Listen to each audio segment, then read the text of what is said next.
This is the Andres Segovia Show. California has its share of problems, and God knows it needs fixing.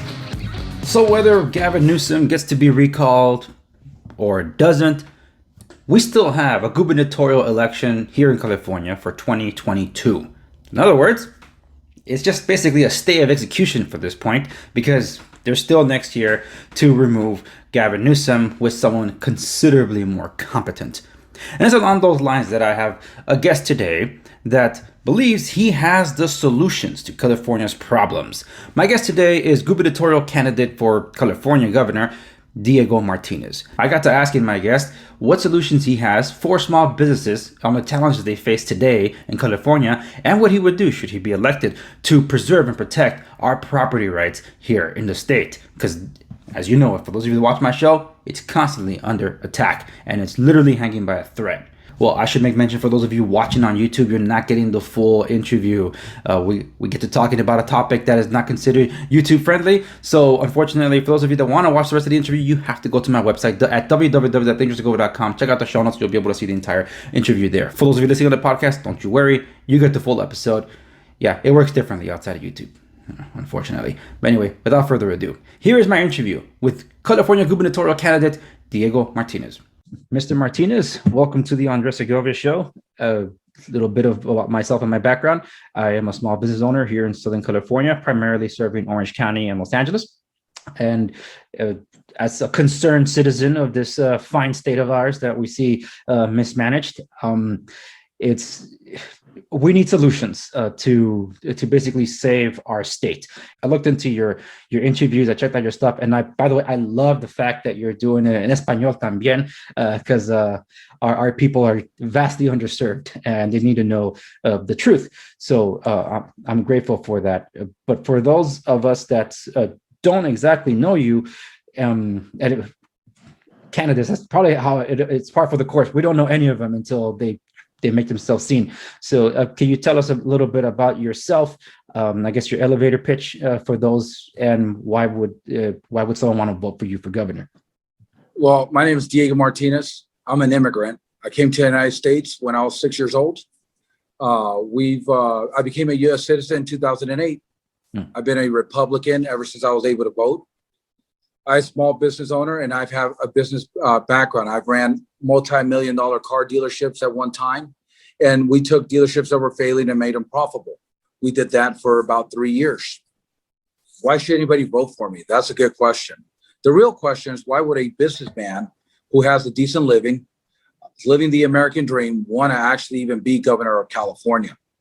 Well, the first step is this. I'm an average person just like everybody else. It is sad to see where our state has ended. And it's even worse to see that our elected officials have failed us. But when I say that, I mean both parties. It doesn't matter what party you belong to.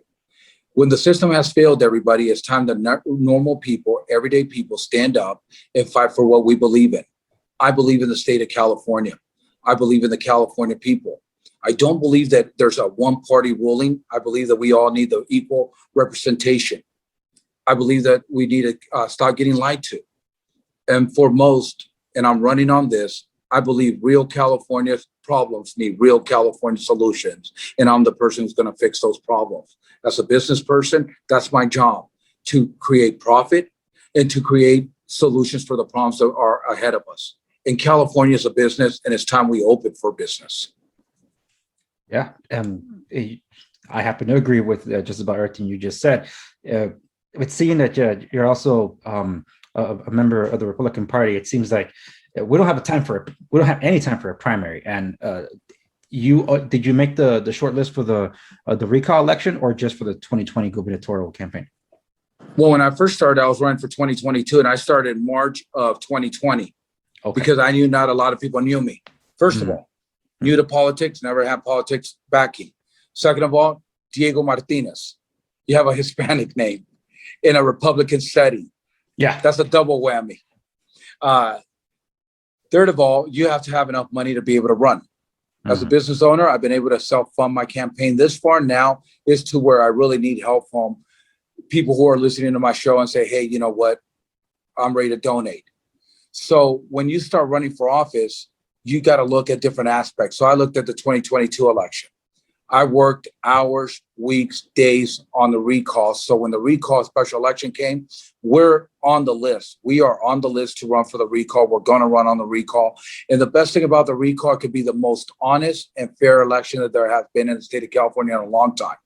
But it's not even that. Look at the recall right now. We can make history in the state of California in different folds. One, electing the first Hispanic governor in the state of California. Two, recalling the second governor of the state of California. Three, replace the attorney general and the secretary of state within 3 minutes of me becoming in office. So you're going to hold 3 out of the top 4 positions in the state of California with one election.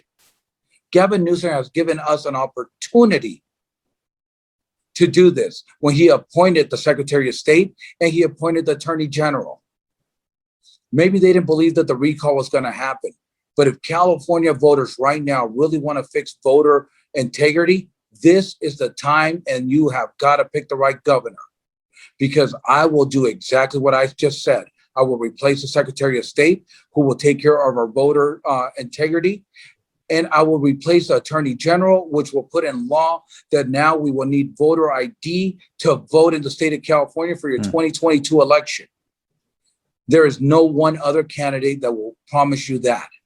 Why? Because they're politicians, and I am not scared if I only run the remainder of the 2021 cycle and don't get reelected in 2022. Because by the time 2022 comes around, I will already have policies and things in order that would have shifted California in more ways than the last 8 governors have in this whole state. I am not a career politician. I am a businessman, and I will put California back on the map to do business. I will earn the right to get reelected in 2022. Well, you touched on the topic of election integrity, and that's one of those things that I did have on the list here to ask you questions. So we have enough time. We'll touch on that one.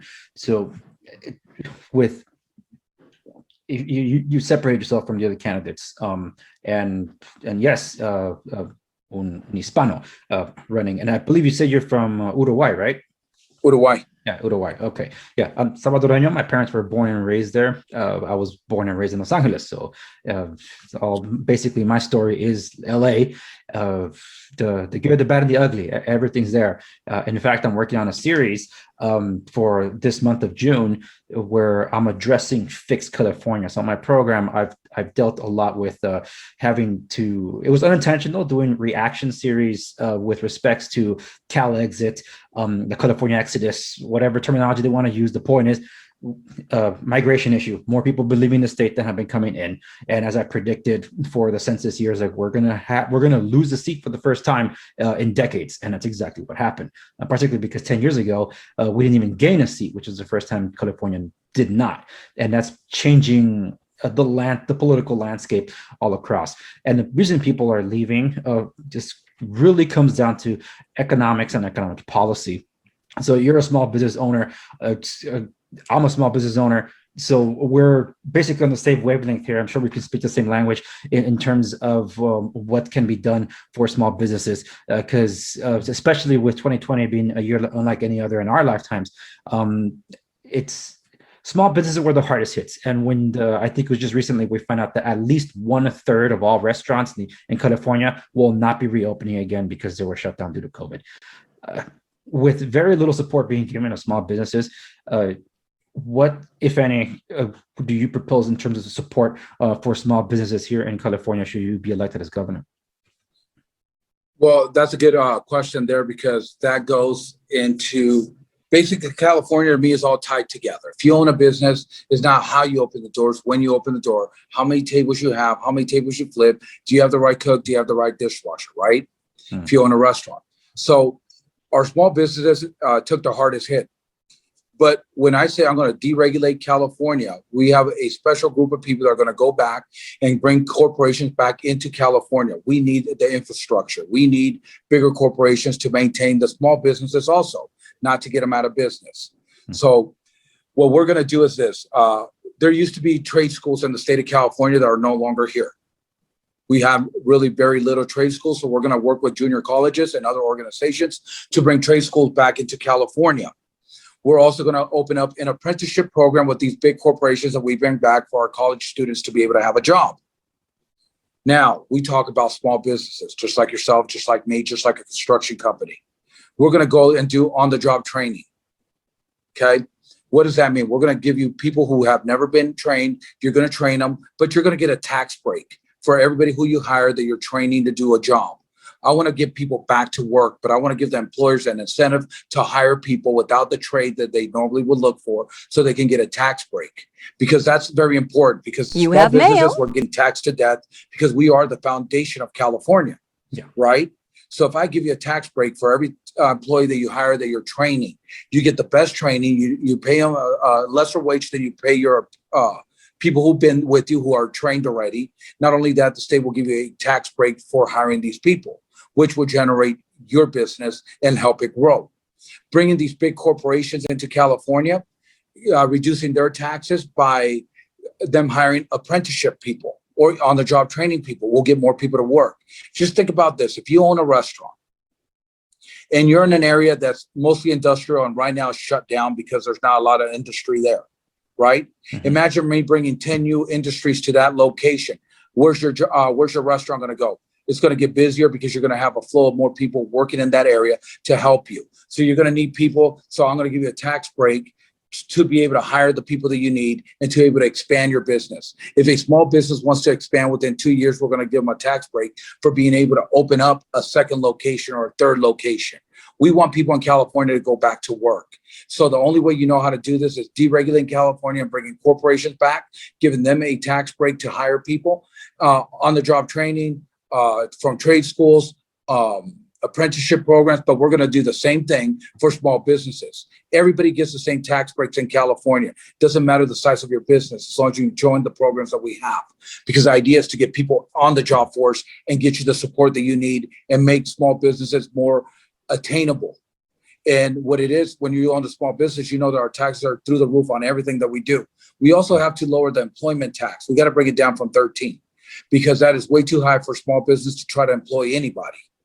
So if we bring down their employment tax down to a reasonable amount, which should be about 5%, is what other states are doing right now. I want to make California competitive with Texas, Arizona, Nevada.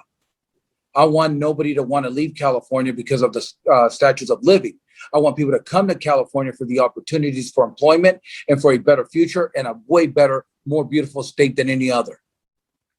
Yeah. And as someone, like I said, we're on the same wavelength. I'm a small business owner. I know exactly what you're referring to. And as a matter of fact, I just process payroll. So I know exactly what you're referring to. But most people that are not into business, that are more on the paycheck receiving side, will not understand what you just said as something that's fiscally responsible and possible. Instead of be like, why not force these companies to raise the pay to their employees by making the minimum wage possible, and to address the state debt or whatever and funding all these projects? Why not increase taxes on all these companies? So to those that do not believe that tax cuts are the economic engine to grow wealth and business, how do you respond to them? Well, it's very simple. I want to cut everybody's tax in California. Okay.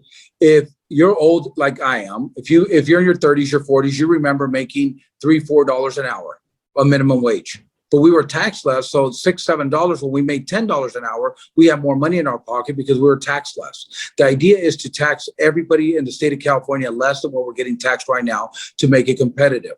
So you don't have to. Okay, let me break this down in a simple manner. If I gave you $10 an hour and I paid you $15 an hour, at today's rate, your $15 an hour, a bulk of it more goes to the government than to you in your pocket. If I paid you $10 an hour, but lower your taxes, more go into your pocket than to the government. The idea is to cut taxes across the board so everybody can feel the tax break. Not the rich, not just corporations, not just businesses, but the everyday California worker. So what does that do? That goes into our immigration reform program because it all goes hand in hand. Right now, you have 2/3 of California paying all the taxes, right? So let's call it 25%. You have 75% living off all the programs. So you got to tax more people so you can pay for all these programs. You follow? Yeah.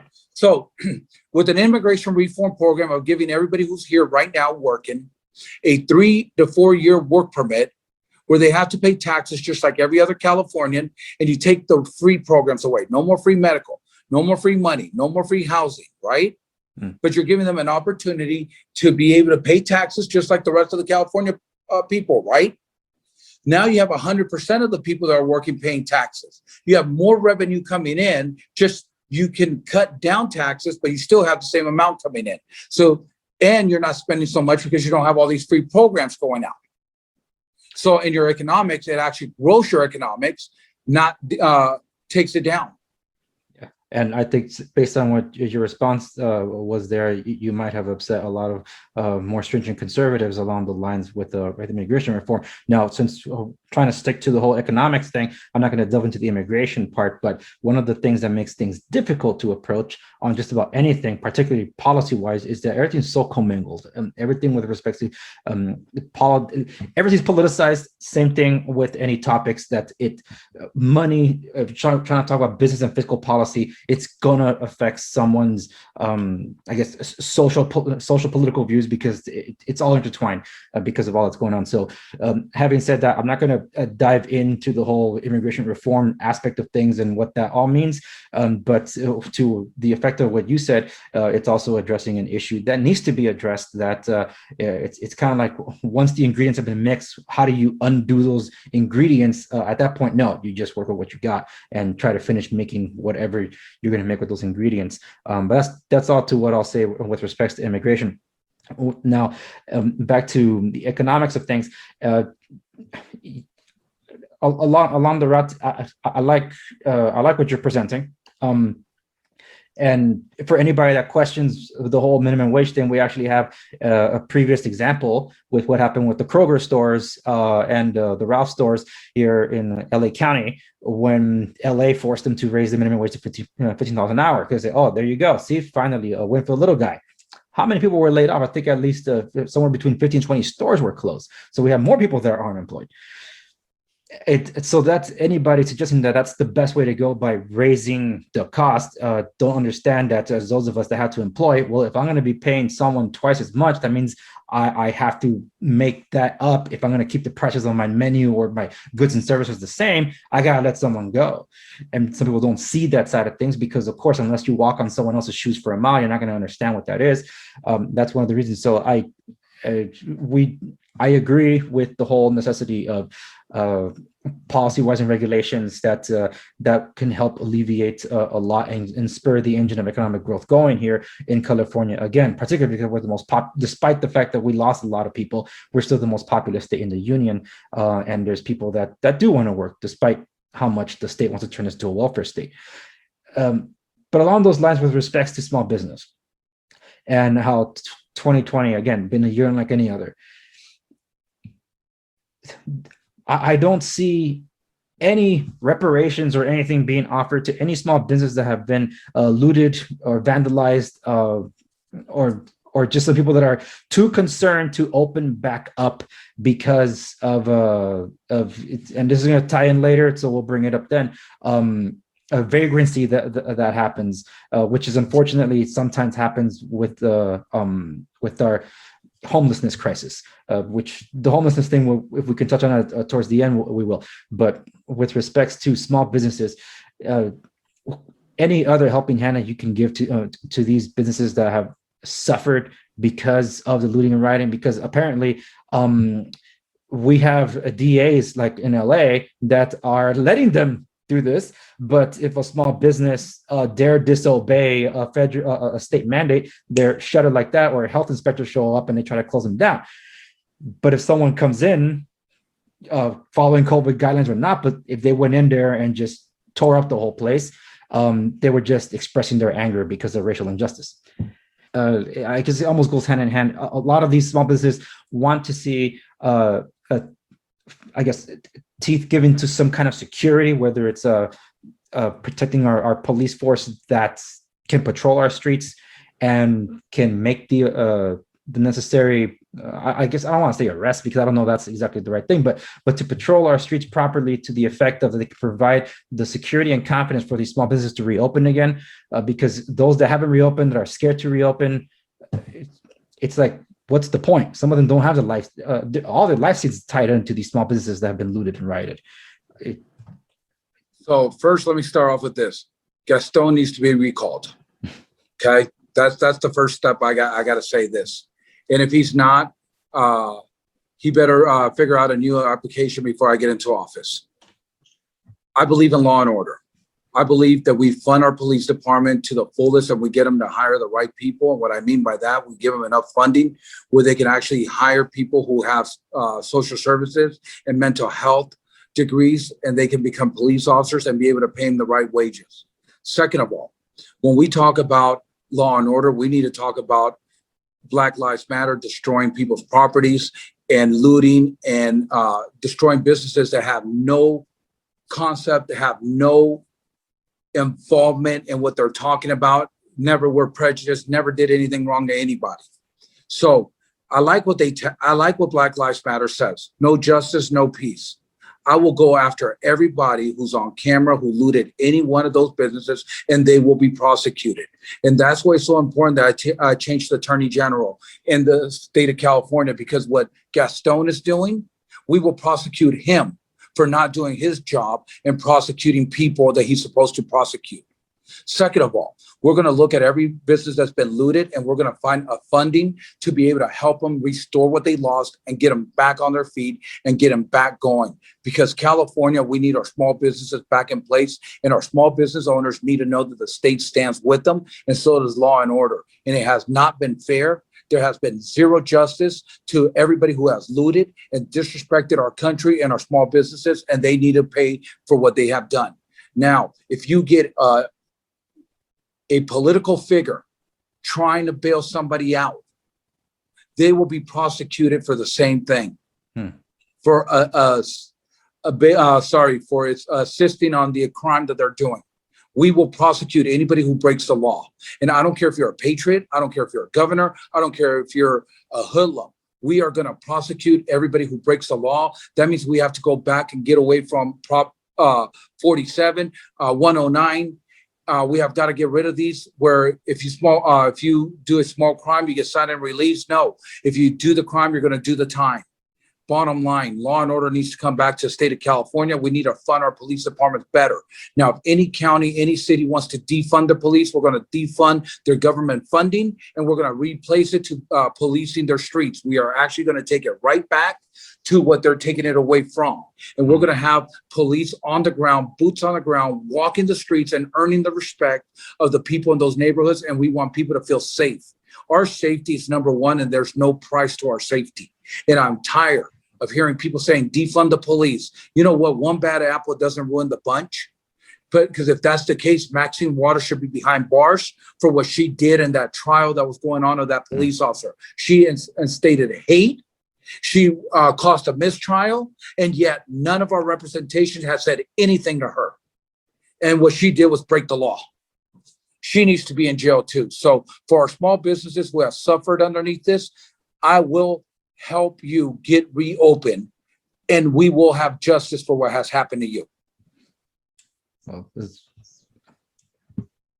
I'm trying to be as impartial as possible, but you also touched on things that I wished more people spoke out about. So first, I commend your bravery to speak out because you're going literally against the grain here. And with respects to law and order, our wonderful governor that is being recalled signed into order. That's about 74,000 more inmates are going to be released. Over 60,000 of those are violent felons.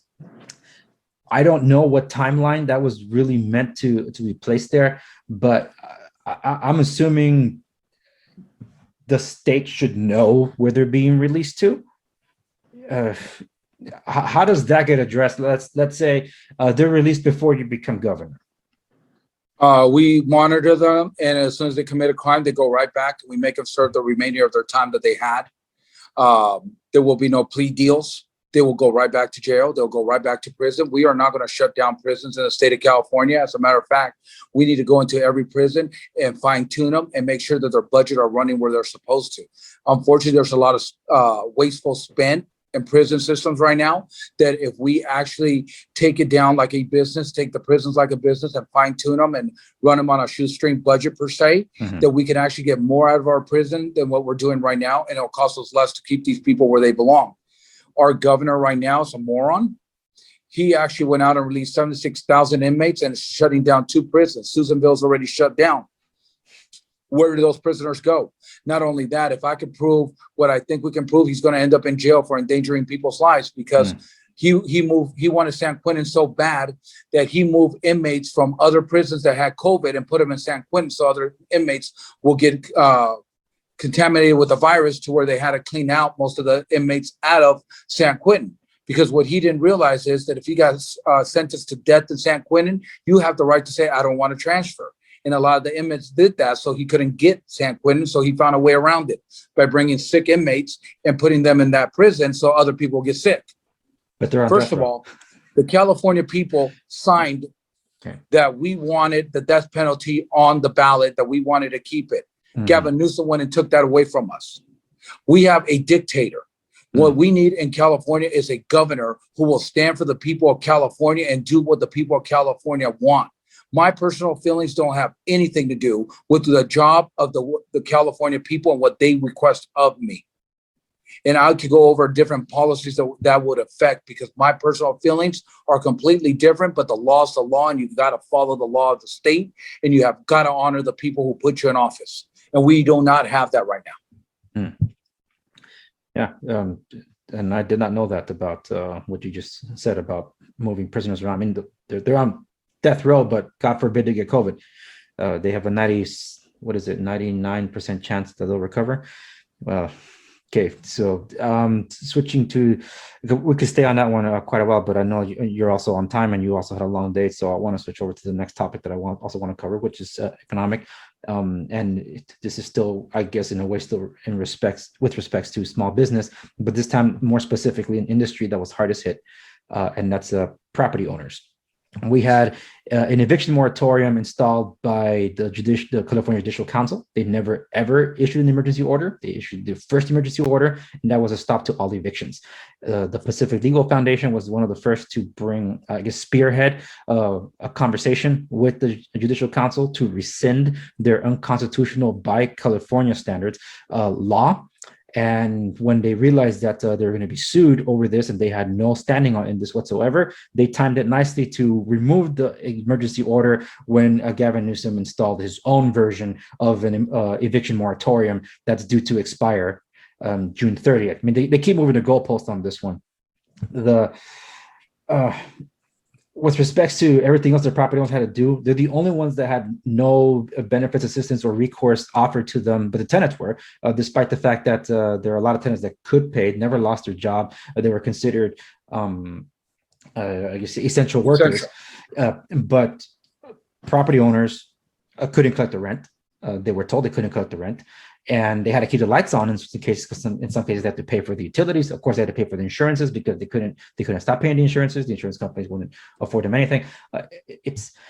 I know too many people within the network of property owners that ended up selling their property to get out of here, because what was the point? They even sold it with the tenants in there because they couldn't evict them. There's a lot of real estate that is held up because it's contingent on the property being vacated, and there are no evictions, depending on where you are permitted. And LA is even worse. If this guy does not remove the eviction moratorium, would you commit to removing the eviction moratorium should you get elected as governor? I'm going to actually do something better than that. First of all, that's going to get removed, but before I remove it, I'm going to go work with the banks and make sure that these people do not lose their homes. Because right now, rental properties are going to start losing them. And the reason, there was a conspiracy that Gavin Newsom wanted to do this so the state would buy these properties up and give them to the homeless and give them to less fortunate people. Well, that's not the way this is supposed to work. So before I remove anything, I'm going to go work with the banks and allow these people to have enough time to actually make up. And we're also going to do a special funding for the people that got hit the worst. And that because this is something the state did. This is not something that's man-made. This is something the state did. The state should have stayed out of people's properties because people are getting unemployment. People are getting an opportunity to make the payment. The average person made $4,000 a month on unemployment. They can pay their rent. So unfortunately, the state got in the middle of something that they should have never gotten in the middle of. Now it's the state's problem to fix it and make sure that the homeowner gets protected on what's going on. We will remove the no eviction to where people that haven't paid rent need to get evicted. But we're also going to give the homeowners that are backed up on their mortgage payments an opportunity. We're going to give them government funding to be able to cover that. Instead of giving $125 million to illegals or undocumented people, we're actually going to give it to the homeowners who the state of California affected on this. And we're going to make sure that they save their houses. We'll at least get them up to date to where they can save their houses. Then they can make their own decisions on what happens to their property. But what has happened been a tragedy. It has been unfair and unconstitutional to the people who are the homeowners who are getting left behind because now they're going to get a foreclosure. Now they're going to lose their investment. Some people, that's their retirement that we just took away from them. And that's not right. It's not fair. Yeah. And it's along those lines too, that some municipalities overextend their power. And King Garcetti is one of those that I don't know to what effect the state can get involved and strike down an unconstitutional order. And by all means, what Garcetti has done is unconstitutional, especially with respects to, say, the rents are not allowed to be raised. Technically, they cannot in rent stabilization ordinance. That's one thing. But what he was doing was on saying that it only applies to the RSO, where I guess he's trying to use it as cover for his unconstitutional move to say you cannot raise the rent in these RSO areas, rent stabilization ordinance, in Los Angeles. And if you do, you'll only be able to do so 1 year after I declare the emergency is over. Who's to say? Like, what if there's the next strain of the coronavirus comes around and says, we're going to shut down again? So the government has very little reach sometimes of what we could do with what a individual mayor does. Mm-hmm. But what we can do is something that nobody else wants to do. We will recruit the right person to be the mayor of that town. We're going to help them campaign. We're going to help them get their fundraising, and we're going to get those people out of office. We're going to get the right people in the right offices that need to be there. And I'm not talking about what party or the other. I'm talking about the right person for the job. Mm-hmm. And that's what California people need to start looking at. We keep hiring our party lines, and guess what? We keep failing because both parties have failed us. Perfect example, the mayors of LA has failed the LA people. So now we need to get the right candidate to run for office, and we need to unite and get the right person in there that will do the best for the California people, or in this case, the LA people. We will help LA. We will help every county that we can to make every county better than what it was. And when it comes to state law, we're going to make it official that everything is across the board the same, so that there is no person like that trying to make their own rules, trying to make their own laws. And basically because he just feels like it, because there's really no theory behind it. Yeah, and it's along those lines that it's more of like a peripheral to this. This one was property owners, now property rights, and as I stated on my program numerous times, our individual freedoms begins with our ability to own our property, so property rights, and those have been under assault. Particularly here in California, we literally have only one law left protecting property owner rights, and that's Costa-Hawkins, and is continuously under attack. And with the governor passing AB 1482 and local municipalities doing more to erode that, I've always said the government takeover of property is that very intent to take away our rights away. And with this whole thing that happened last year, there were more cries for abolishing landlords. What would you as governor do to protect our property rights? I will make sure that everybody stays where it's at, especially like when you talk about Prop 13. We cannot keep taxing Californians to death. That's exactly what we're doing. And it's almost like the government keeps wanting to tax us on our property so that we can't afford property anymore. Actually, I got an affordable housing program that's going to come in effect once I become governor, so more people can actually afford housing, not less people. We're going to make housing affordable for everybody, and we're going to deem it not based on your credit. We're not going to deem it based on your credit. We're going to deem it based on your ability to be able to pay. You have old warehouses. You have different commercial buildings that we can actually turn into housing. We just got to rezone them for residential. We cannot keep raising the cost of living in the state of California. Nobody will want to live here. That means your property taxes need to stay where they're at right now without keep raising them. Your property taxes were set on a certain level and they need to be there. This is a shame. And watch this. You paid for your house for 30 years, right? You still don't own it because you're still paying taxes on it. And if you don't pay taxes on it, somebody could take it away. I'm actually going to look at a system to see if after your house is paid off, if there is no such thing as property taxes no more on your property. Interesting. If we can remove your property tax, because guess what? You already own your house. You already paid your taxes. Okay, when you bought your car yesterday, you paid your taxes that day. You don't pay them every year. You pay your tax, but you don't pay taxes on the same purchase that you made. Think about this. You pay property taxes when you bought your house. You pay property taxes every year. Why are we getting taxed all the time on the same property that we already own? I never actually heard anyone say that before. That's definitely making you unpopular with the left because they see this as a revenue engine. Well, here's the reality is you bought the property. Mm-hmm. Why are you still paying taxes on it? That's true. Now, if you sell it, the new owner has to pay taxes on it. Yeah.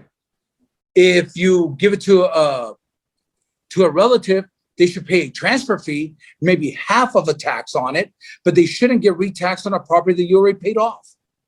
Mm. So you never really own your house.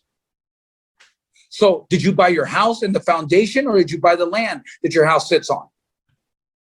That's very, very interesting. And if somewhere along the line, along the campaign, if we're able to reconnect at some point, I would love to pick your brain on that, because I'm doing a series just on that very thing, addressing the housing affordability crisis. And I'm glad you mentioned it that way. But I also found out that the politicians, both on the good and the bad side of this subject, they're saying the same thing we are, but when they say it, they mean something different. With respects to how do we make the properties more affordable versus more housing availability in the terms of the way they see it. And I was just actually watching an interview with one of the councilmen from Beverly Hills that was talking about this. At first, I had my shields up because I don't know, I'm not agreeing with this guy's saying. But then I basically finished the interview to hear him out, and I found myself agreeing with almost 90% of everything he said. But I just found out that they're using a different jargon. But anyway, that's a bit of a sidetrack there. But like I said, it's an open-ended invitation for you if you'd like to discuss that. I know I would, with respect to that, because it's exactly in the field that I'm in. But with touching back on the property rights angle of things, I'm not sure how much you know about this. I actually found out about this recently. It's the foundation I recently mentioned, Pacific Legal Foundation. They were representing pro bono the CEO, Mike Farner. He's the CEO of the Cedar Point Nursery. They provide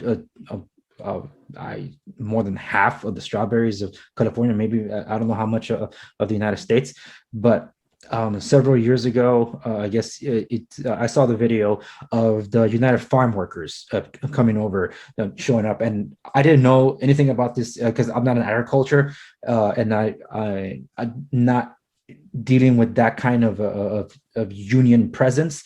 But apparently, rules do allow some kind of easement to allow union workers to show up to private property for about 3 hours out of the day, 120 days out of the week, to basically recruit workers to join their union.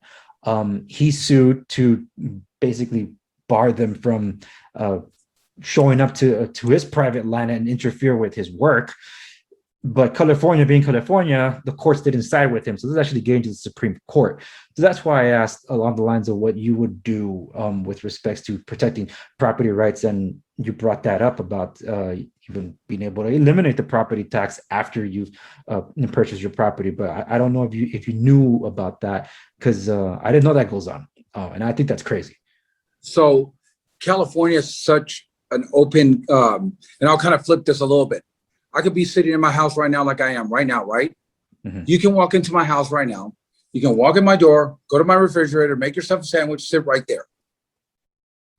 I can't touch you.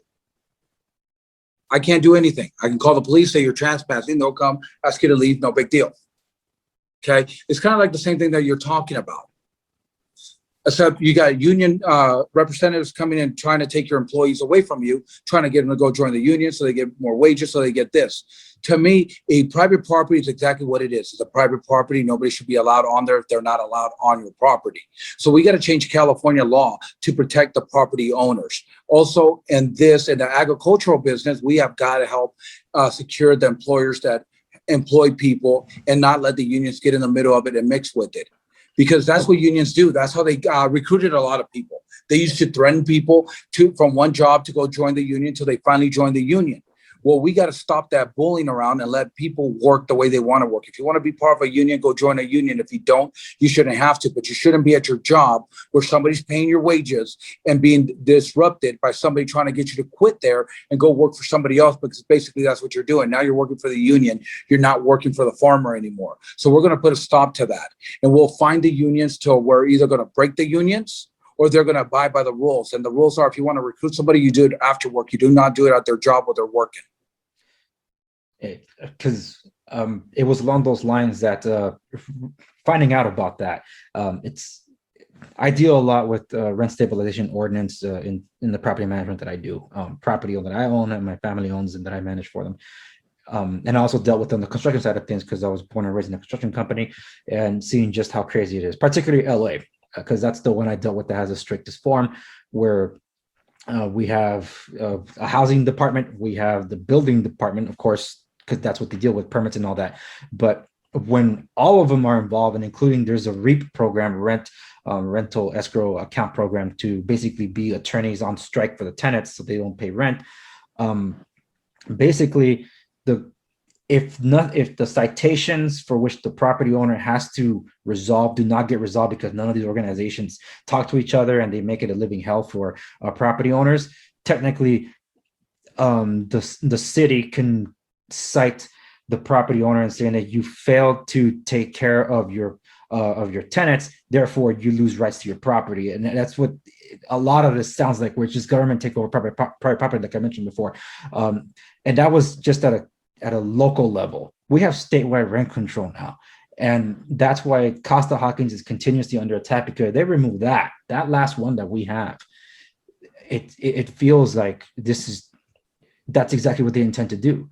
Kind of like the unions just being able to walk on over. It's like, it's private property, it's not your business. Like an inspector is able to arrive to a property that's privately owned, but because in a rent stabilization ordinance, they can show up and start finding up the wazoo just to get the property owner to do something that's to the discretion of the inspector of the housing department that may or may not be aligned with code that the building and safety says. That happens all the time. So that's why I wanted to hear you reiterate your promise and position to defend us, and if to do anything with respect to being able to turn around AB 1482, because I know the California Association of Realtors isn't doing anything about it. Well, I actually have a legislator who's going to go with me to Sacramento who actually deals strictly with real estate. And me and him been talking about what we're going to change, and a lot of the stuff that you just discussed, we're actually going to change. If you want to go to your tenant's house, you have to give them 24-hour notice. Mm-hmm. If somebody wants to inspect your house, they should give you the same courtesy as the landlord and the tenant. So you should be able to be there when they do it. We should be able to see what they're talking about, and we should be able to fix it at a timely manner, not go in there and cite you, because I heard that they walk in there and they actually have condemned a house that really didn't need to be condemned. Mm-hmm. That could have been fixed. In a weekend, me and my friends could have gone there and fixed it. It would have been up to code, moved on. But they go and condemn the house for different reasons. And then they make it 3-4 times harder for the property owner to actually be able to do anything about it, to actually be able to save their house. So we're going to actually look into all the regulations. I actually have a guy who's been in real estate forever. He actually worked under a previous president and governor of California. And that's what he does. So we're breaking it down. He's actually going to make it more fair for the property owners and everybody else. And that's what we came up with, an affordable housing for everybody. So our affordable housing is able to help new homeowners or anybody who wants to be a homeowner. Basically, the biggest problem that you can't qualify for a house in California is because the prices are too high. Second of all, your credit might not be worthy enough, or you just don't make enough money to qualify for a $500,000-$600,000 house. If you look at LA, the LA area, your average house there, I think it was 500,000 or something like that. I looked at the other day. At least I know that the recent numbers that came out for our association was showing like 813,000, which I think is absolutely insane. So who can afford that, right? But you have these old, we're going to make, it's almost like they're going to be townhouses and they're going to be stacked like high rises, right? You're going to have 3 on top of each other, and we can do 120 units. We can get sell them for $200,000 each. Okay. But here's how it works. Let's say you move in, you and your wife move in. We let you pay rent. We figure about $1,500 a month for a year. Okay. That pays your homeowners association, which will pay for a handyman, gardener, keep up the whole property. And it'll pay for a home shield warranty for your complex, right? $200 of that's to the side, so your real mortgage is only about $1,300. After a year, we're going to go to you and say, okay, you qualify to buy the house. You never missed a payment for a year. Here's the conditions of the house.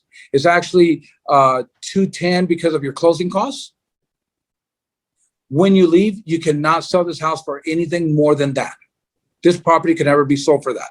The developer and the bank will actually have the first right of refusal to buy that property back. $200,000. So if you live in it for 5 years, you get whatever you made out of the $200,000, whatever you paid into it, you can take that with you, but the house cannot sell for more than $200,000. It will never sell for any more than $200,000. The next person comes in, does the same program, does a year, shows that they're worthy enough. We back the bank on the loan. They start going into their mortgage after a year. Basically, your first year is your trial, making sure that you can afford the payment. They're beginner houses, and they're going to help people develop credit so that they can actually go out and get a better house. Now, you have your own rentals available. If somebody wants to go and rent your place, somebody's saying no, but we want to make housing affordable for Californians, and we want to make it so they can actually own a property. Ambitious, definitely. A lot of questions did pop up with respect to that. That's why I say that would make for just an interesting conversation to just focus on that very thing. Because one thing's for sure, the major thing that stands in the way of all that, regulations, and that's it. If you can revamp some of the building code and deal with some of the zoning to that respect and get some of the bureaucracy out of the way, possibly. Being in construction, if they can't do it for the homelessness, I'm not going to do it for something like that. But there is a private company that is doing something similar to that. I'm not sure you heard of them. They're Divvy Homes. They're doing something similar to that, where it's a rent-to-own type program. There used to be some kind of loans like that for vehicles too, but they're doing it for homes. I didn't see that experiment happening here in California. I couldn't find anything here in California, so they must be doing it out of state. But they started out from here. So, but that I knew for a fact that wasn't an experiment they could do here, and they were somehow, some way trying to cap that the value of the property, if you will, for when they consummate the transaction later on. Now that they rented, will they buy it? The whole intent is to build the credit along the way. But like I said, it's an interesting conversation that I will, like I said, open invitation to be able to dive deep, to be able to discuss that. We can make the schedule work, basically. I'd love to sit down and discuss it, because like I said, I have a legislator who actually does all that. He says we can make it happen. Just like you said, though, we got to cut a lot of the regulations. We have got to cut a lot of stuff. The capping on it is made so it's affordable housing. This is also available for senior citizens that are on a fixed income that can actually afford to have a place that can't afford now. So we'll reschedule for another hour, and I bet me and you could take up the whole hour discussing on how just this one project could actually work if we did it right. and what the concept of it is. Yeah, that's exactly what, like I've been saying. I think we spoke about this in the pre-interview, where this month I've been basically just touching on that very thing. Like, it's gone from hashtag Save California to hashtag Fix California, and one of the things, it's literally starts with housing. Get people into homes, addressing the homelessness issue. It's all part of it. Seeing that we're running up on time, I don't know how much more time I have of you, because if you have time for one more topic, then this is where I'll We can go. I'm all yours. I actually set my evening aside for you. Well, I appreciate that. So for those of you watching on YouTube, this is where I'll have to leave it for you. For those of you watching the other platforms, you'll be able to see the rest of the interview. But for those of you on YouTube, the only way you can watch the rest of this interview is by going to www.dangeroussegovia.com. Check out the show notes. You'll see the full video there, because the topics that I want to ask him here is not YouTube friendly, because, well, maybe it is, maybe it isn't. In some cases it is. But for those of you that we're saying goodbye to, Mr. Martinez, how can people that are interested in learning more about you or supporting your campaign do so? Where can they go? Diego Martinez for Governor.com is our website. We are on all social media under Diego Martinez for Governor. I have my Facebook. My strongest Facebook is Diego Martinez for Governor 2020, because Facebook wouldn't let us change it. And it also says unofficial, because even when we became official, they wouldn't let us change the name. So I use that as a punchline now. It's unofficial, but we're really official. So come on over, take a look at what we got to talk about, ask any questions. Thursday mornings, I actually do a live on Instagram and Facebook, and it's called Waking Up California with Diego Martinez. And I invite everybody from any party to come on in, and we just talk about normal politics that are going on, and more than welcome to ask me any kind of question, and come on and join the show at any time. Also, I invite people on all the time. And if you request, you come on. We're not hiding or going from anybody. And you mean that literally. So for those of you that didn't catch that, when you do your IG lives, you literally bring people on with the live feed, and that's interesting. So you're a man of the people, want to reach out to the people and connect with the people, and I can get behind that. I respect that. So again, for those of you on YouTube, this is where we'll leave it, and the links for Mr. Martinez will be available to show notes to accompany this episode as well. Hey, you made it to the end of the episode. Hopefully that means you liked it. By all means, show your support by hitting like down there, and if you haven't done so already, please subscribe to the channel.